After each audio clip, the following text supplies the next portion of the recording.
آپ کو یہاں سے کیا لے کر جانا ہے؟ یہ دو بات اگر ہمارے بھائیوں بزرگوں دوستوں کے سمجھ میں آ جائے تو دوستوں بزرگوں یہ لاکھوں روپے خرچ ہو گئے پرسوں سے آج تک مہمانوں پر، دن رات یہ بیچارے لگے ہوئے ہیں اپنی ضروریات اور حاجات کو چھوڑ کر آپ کی خدمت کر رہے ہیں، لیکن اگر آپ یہاں سے یہ سبق لے کر جائیں کہ ہم کیوں آئے ہیں اور ہمیں کیا لے کر جانا ہے، تو دوستوں بزرگوں یہ صحیح یہ محنت اللہ کے یہاں بھی قبول ہے اور اللہ کے رسول کی بارگاہ میں بھی قبول ہے، اور یہ چیز ہمارے لیے سب سے زیادہ نفع اور ہدایت کی چیز ہے۔ سیدنا مجدد الفسانی رحمت اللہ علیہ اپنے ایک مجاز کو لکھتے ہیں، سیدنا مجدد الفسانی رحمت اللہ علیہ اپنے ایک خلیفہ کو لکھتے ہیں جو ان سے عمر میں بڑے ہیں۔ شیخ اپنے مرید کو خلیفہ کو لکھ رہا ہے،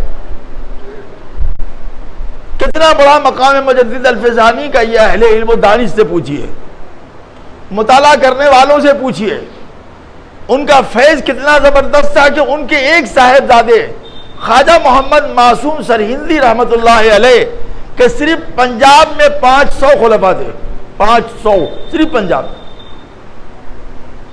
بہت زبردست بات کہتے ہیں، غور سے سنیے، ہمارے علماء ضرور سنیں، جو ہمارے بہت دور دور سے علماء آئے ہیں، مساجد کے ائمہ ہیں، وہ غور سے سنیں، اس میں ہمارے نفس کی اصلاح ہے۔ خواجہ معصوم سرہندی فرماتے ہیں کہ اگر تمہارے پیچھے لاکھوں اور کروڑوں لوگ ہیں، یہ فارسی کا جملہ جو ہم اردو میں ترجمہ کر رہے ہیں آپ کو سمجھانے کے لیے، وہ کتاب ہم لے کے آئے ہیں کہ اگر لاکھوں اور کروڑوں، غور سے سنیے، اگر لاکھوں اور کروڑوں لوگ تمہارے پیچھے ہیں، یہ دلیل اس کی نہیں ہے کہ تم عند اللہ بھی مقبول ہو۔ اللہ کے نزدیک مقبول ہونے کی یہ علامت نہیں ہے کہ تمہارے پیچھے کتنے لوگ ہیں، تمہارے ماننے والے کتنے لوگ ہیں،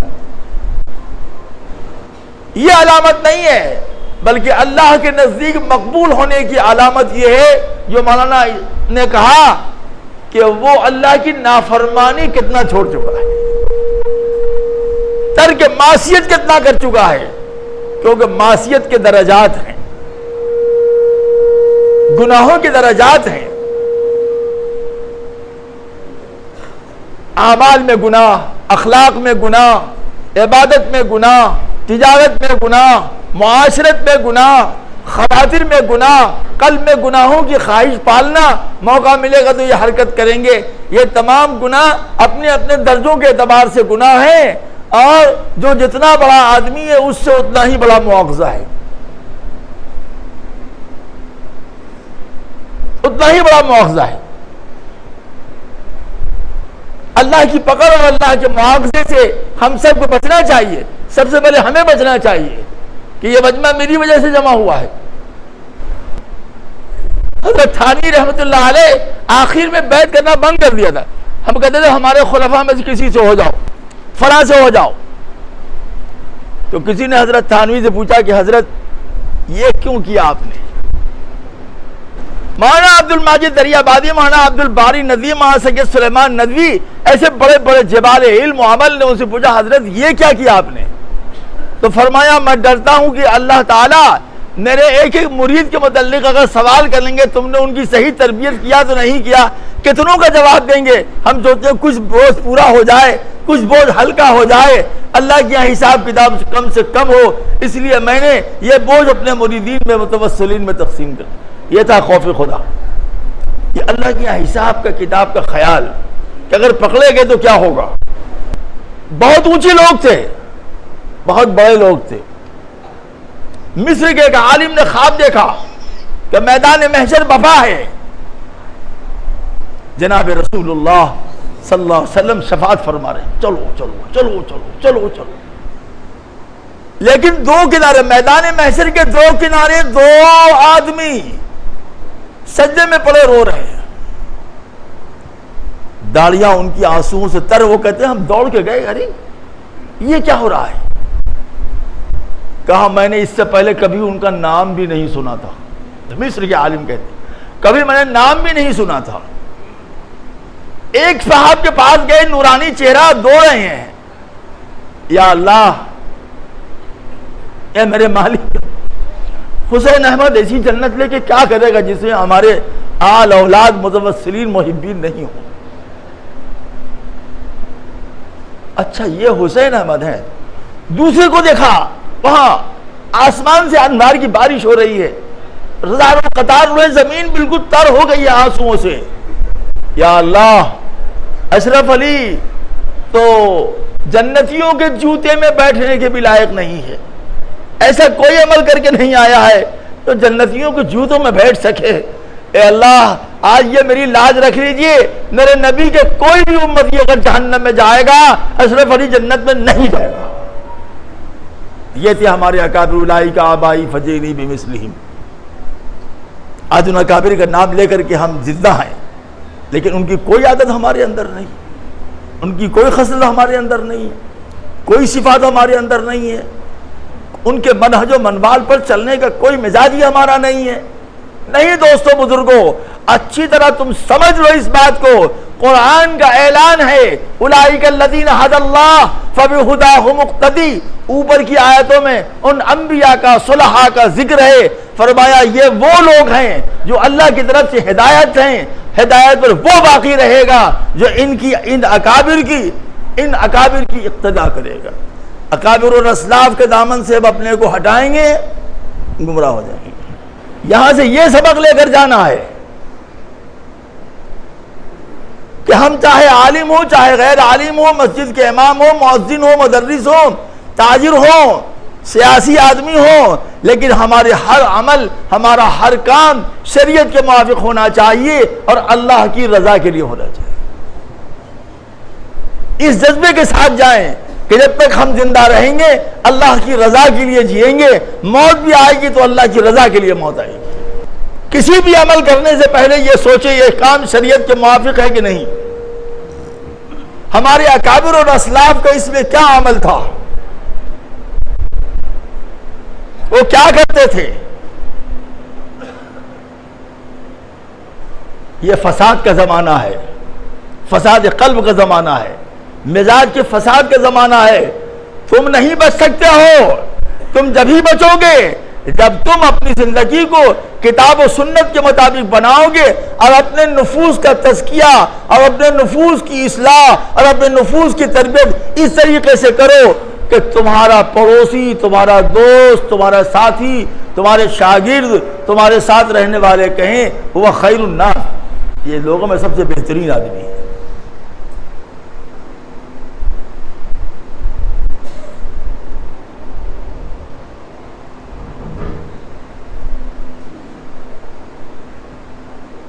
لوگوں کی ناگوار باتوں کو برداشت کرنے کا، تحمل کا اپنے اندر مزاج پیدا کریں.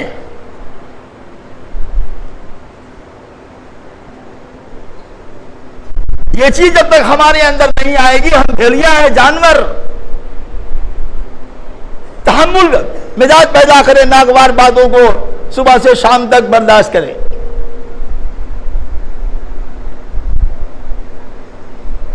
شیخ الکبیر حضرت علامہ عبد المغنی رافعی فرماتے ہیں کہ ایک دن ایسا ہوا کہ صبح فجر سے لے کے شام تک ایسے واقعات پیش آتے رہے جو دلوں پر آرے چل رہے تھے. جس کا دیکھو کچھ کہہ دے رہا ہے، کوئی ناگوار بات کا دل بالکل چھلنی.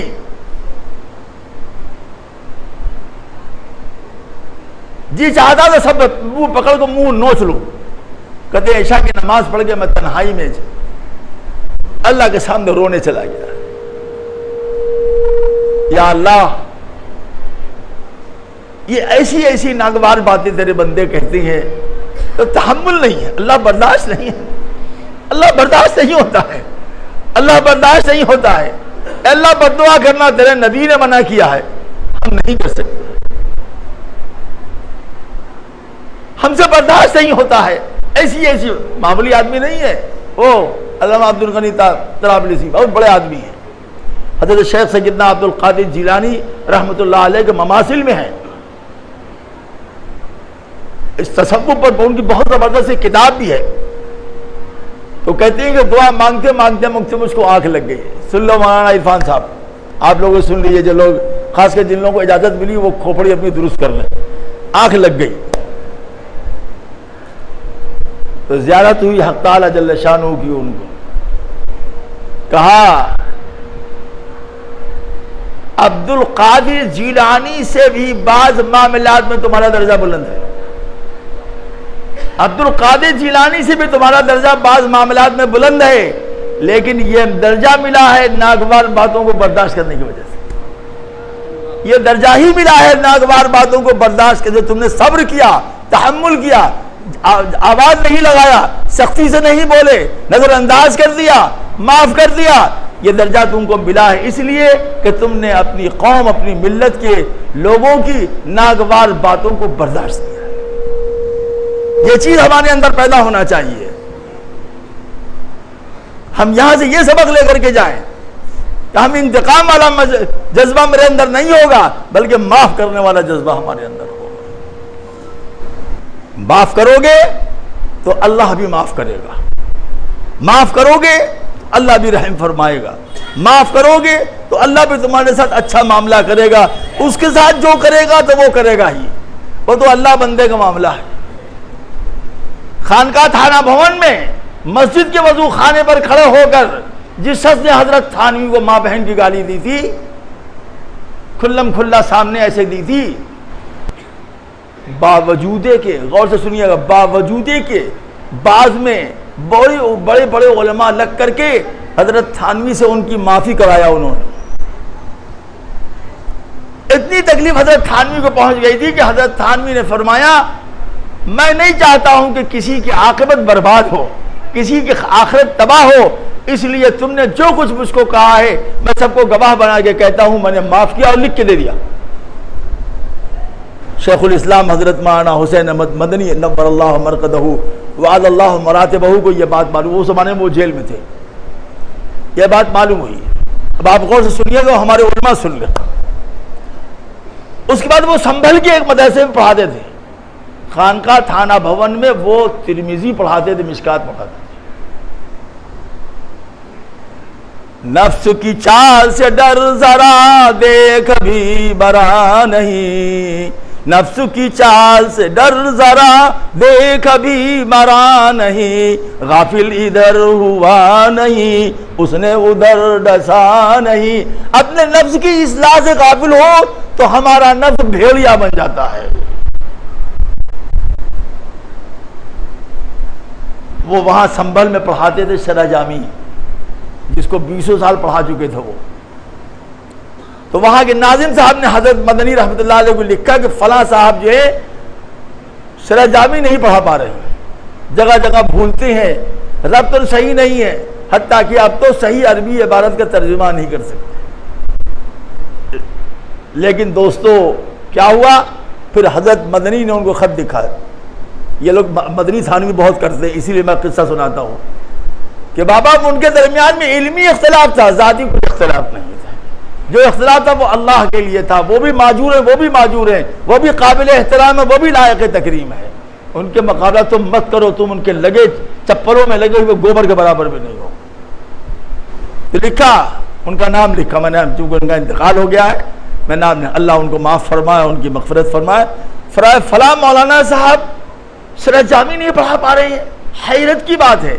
میرا خیال ہے، دیکھیے میرا خیال ہے کہ ان کے شیخ مرشد حضرت مولانا اشرف علی تھانوی کی شان میں جو انہوں نے گستاخی و بدتمیزی کی، اس کی سزا دنیا میں یہ ملی ہے کہ وہ سوء حفظ اور نسیان اور بھولنے کے مریض ہو گئے۔ زبان سنبھال کر رکھیں، بولنے سے پہلے 100 مرتبہ سوچیں۔ کسی بزرگ کسی اللہ والے سے آپ کی مناسبت نہ ہو، یہ ایک دوسری بات ہے، کوئی ضروری نہیں سب سے مناسبت نہ ہو، کوئی ضروری نہیں کہ سب سے آپ کو عقیدت بھی ہو، لیکن ان سے محبت رکھنا، ان کو خدا کا نیک بندہ سمجھنا، یہ ہر مومن کی ذمہ داری ہے۔ مناسبت نہ ہونا کوئی بات نہیں ہے، نہیں ہوتا ہے، مزاج کی مناسبت نہیں ہوتی، لیکن اللہ کے ولیوں سے محبت رکھنا یہ ہمارے دین و ایمان میں کی پختگی کا ایک بڑا حصہ، بڑا ذریعہ ہے۔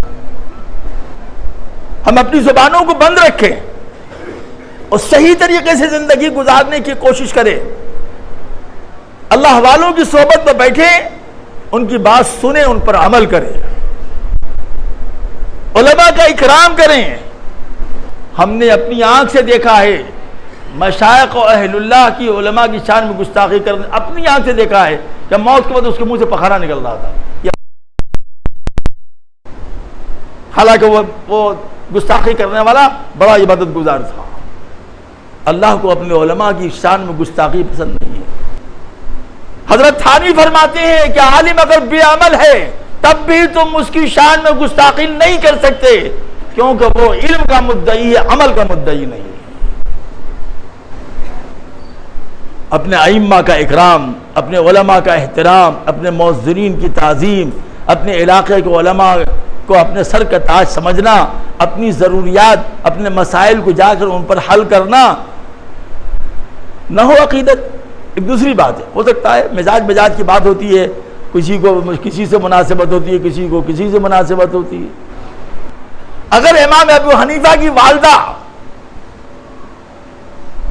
ان کو کوئی مسئلہ درپیش آتا تو امام ابو حنیفہ سے بلاتی، کہتے سواری لے آؤ، سواری لے آتے، امام ابو حنیفہ سے کہتے بٹھا لو ہم کو اس کے اوپر، فلاں لے چلو، وہ حماد کے پاس لے چلو، حماد ان کے شاگرد تھے امام ابو حنیفہ کے، وہ کہتے جا کے پوچھو ان سے یہ مسئلہ کیا ہے۔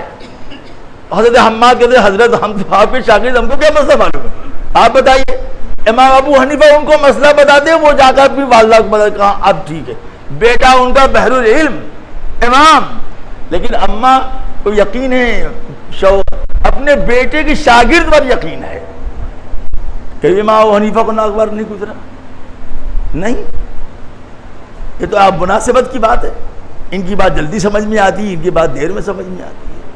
تو یہاں سے جو آپ کو لے کر سبق جانا ہے وہ یہ کہ ہماری زندگی وقف ہے اللہ کے لیے، ہم جب تک زندہ رہیں گے انشاءاللہ اللہ کی رضا کے لیے مریں گے، اللہ کی رضا کے لیے جئیں گے انشاءاللہ۔ میری زندگی کے مقصد تیرے دین کی سرفرازی، میں اسی لیے مسلمان، میں اسی لیے نمازی۔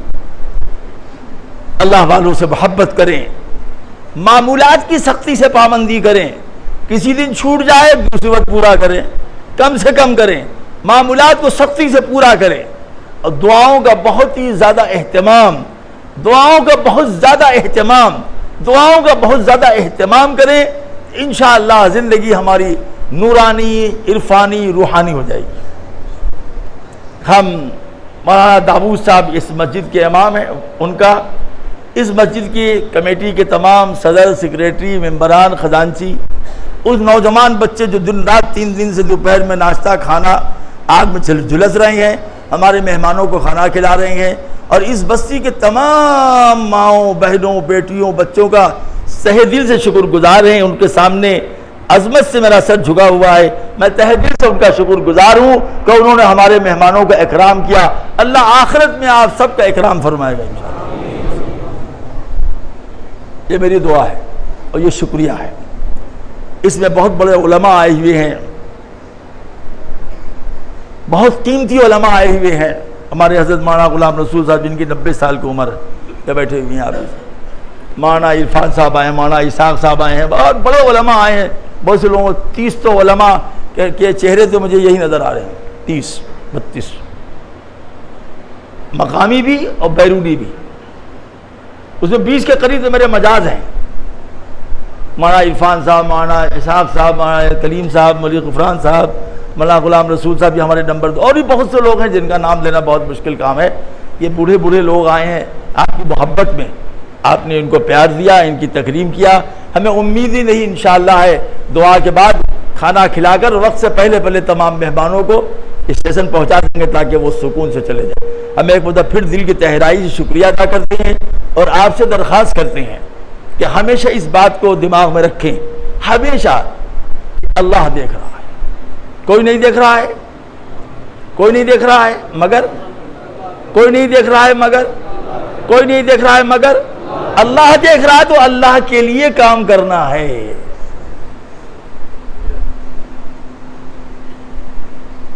اللہ کے لیے کام کرنا ہے، اور بھول سے مت کرنا۔ سوچ لو کسی عالم ربانی، کسی اللہ والے کی شان میں گستاخی بھول سے مت کرنا، بھول سے بھی، ان کی رائے سے اختلاف ہو سکتا ہے بسط احترام، ان کے نظریے سے اختلاف ہو سکتا ہے بسط تقریب، لیکن گستاخی نہیں۔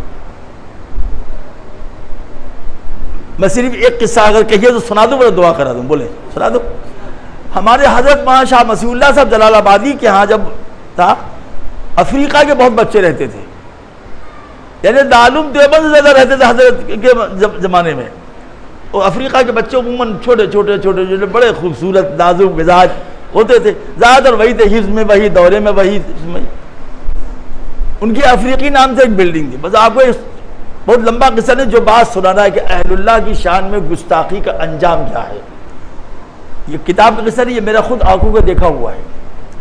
ایک اخباری نمائندہ آ گیا دلی سے، گھوما اوپا امام حضرت سے بھی ملنے گیا، تو بجائے جا کر کے وہاں پر تعریف کرتا کہ صاحب ایک ایسا ادارہ ہم نے دیکھا جہاں اس کی عمارت ہے، بغیر ملکی طلباء پڑھتی ہیں. کیا تبصرہ کیا؟ تبصرہ یہ کیا ہمارے حضرت کے بارے میں کہ جب میں پہنچا تو خوبصورت خوبصورت حسین لونڈے ان کو چاروں طرف سے گھیرے ہوئے تھے.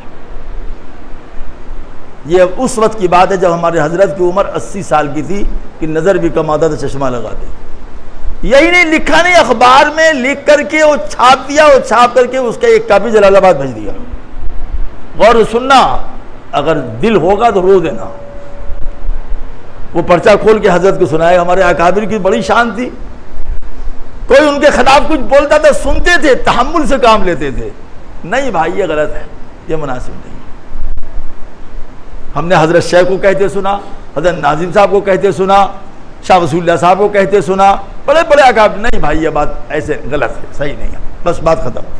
حضرت کو جب وہ پرچہ سنایا گیا تو حضرت نے فرمایا بس کرو. بس غور سے سنیے، اگر ایک سیکنڈ کی بات ہے، بس کرو. اگر کوئی غلاظت اور پاخانہ کھا رہا ہے تو ہمارے پاس اس کا کوئی علاج نہیں ہے. یہ جملہ فرمایا. آئی کی بات ہو گئی. 2 سال یا 3 سال کے بعد ہم دلی گئے تھے کسی کام سے، تو ہمارے دوست تھے وہاں اس وقت، انہوں نے کہا کہ فجر کی نماز جو ہے، جوانی تھی ہماری، ویسے ہی تیز ترار آدمی تھے، فجر کی نماز جامع مسجد دلی میں پڑھ لیں. وہیں سے قریب میں ٹھہرے ہوئے تھے، ٹہلتے ٹہلتے چلے گئے. فجر کی نماز، زمانہ عبداللہ بخاری صاحب زندہ تھے. فجر کی نماز پڑھا اور اس کے بعد ٹہلتے ٹہلتے نیچے آئے تو 2 ہمارے ساتھی تھے، دونوں ہم کو پکڑے ہوئے تھے بڑی محبت سے، کہیں ایسا نہ ہو کہ گر گرا جائے نیچے تو مرمرا جائے تو ویسے ہی قتل کا مقدمہ لگ جائے، کوئی ٹھکانا نہیں ہے. تو سامنے سے ایک گزرا. سنو مولانا اچھے سے غور سے سننا، کبھی بھی کسی اللہ والے علماء کی شان میں گستاخی مت کرنا. تمہارا ایمان تو خطرے میں ہے، اعمال بھی خطرے میں ہے، تمہاری عقل بھی خطرے میں ہے. عقل تمہاری وہ بھی خطرے میں ہے. ہم نے اپنی آنکھ سے دیکھا، ہمیں پتہ نہیں تھا، اپنی آنکھ سے دیکھا. ایک شخص چلا جا رہا ہے، اخبار کا بنڈل ہے، اور راستے میں جتنے گائے کے غلاظت مل رہے ہیں اس کو ایسے کھا رہا ہے. چلا جا رہا.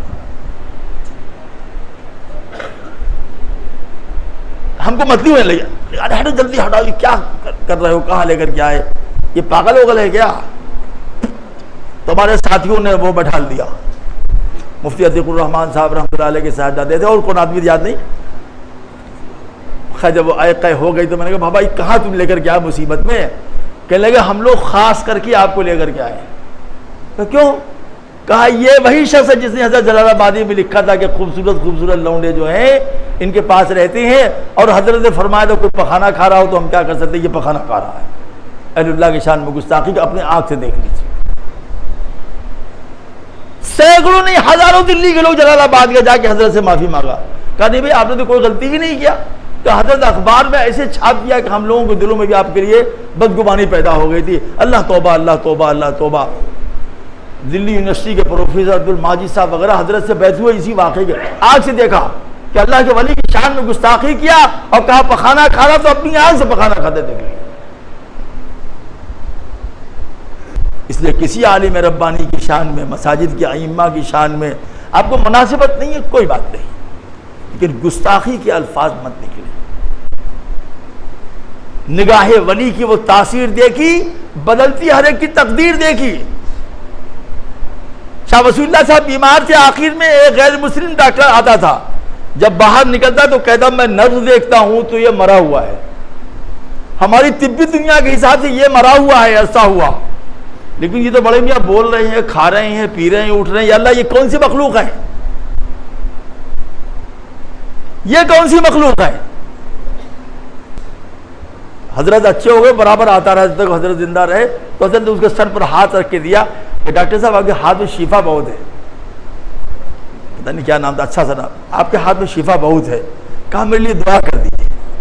اللہ کے ولیوں کو دعا اگر لگ گئی تمہاری قسمت بدل جائے گی یا بگڑ جائے گی اگر بد دعا کر دیں گے۔ حضرت دعا کر دیے، کہا میری ایک ہی دعا تمہارے لیے ہے کہ جیسے تم نے ہم کو اپنی دواؤں کے ذریعے سے، تمہاری دواؤں کے ذریعے ہم کو شفا ہوئی، اللہ تم کو موت کے اچھی شفا عطا فرمائے، ہدایت والی شفا عطا فرمائے، ہدایت عطا فرمائے۔ لوگوں نے بتایا کہ صاحب جب وہ مرنے لگا، پکا ہندو تھا، مرتے تو کلمہ پڑھتا جاتا تھا، کلمہ پڑھ رہا تھا، کلمہ پڑھ رہا تھا، کلمہ پڑھ رہا تھا، اور جب اس کی لاش جلانے گئے تو لاش جلتی نہیں۔ اس لیے میں بڑے ادب سے، احترام سے درخواست کرتا ہوں اس تربیتی مجالس کی اثرات اور ثمرات آپ کے دلوں میں ہوں، علماء کا اکرام، اہل اللہ سے محبت، ائمہ مساجد سے پیار، مؤذنین سے پیار، اپنی جماعت کے بڑے بزرگوں سے محبت، ایک ایسا ماحول پیدا کریں، ایک نورانی فضا قائم کریں، اپنی مسجدوں میں ذکر اللہ کا اہتمام، اپنے گھروں میں ذکر اللہ کا اہتمام، اپنے مدرسوں اور مکتبوں میں ذکر اللہ کا اہتمام، انفرادی بھی اجتماعی، اور دعاؤں کا بہت اہتمام کریں۔ اللہ تعالیٰ سے دعا ہے کہ اللہ تعالیٰ یہ 3 روزہ مجلس کامیاب فرمائے اور قبول فرمائے، آپ تمام حضرات کی محنتوں اور کاوشوں کو قبول فرمائے۔ جو حضرات تشریف لائے دور دراز سے، ہم ان کا بھی شکریہ ادا کرتے ہیں، اللہ ان کے آنے کو اور عافیت کے ساتھ واپس جانا ان کو نصیب فرمائے۔ اچھی نیت سے اس سے بھی اچھی مجلس کرنے کی قدیہ والوں کو توفیق عطا فرمائے۔ بس ذکر کر لیں 5 منٹ، ہم دعا کرا دیتے ہیں، بس کام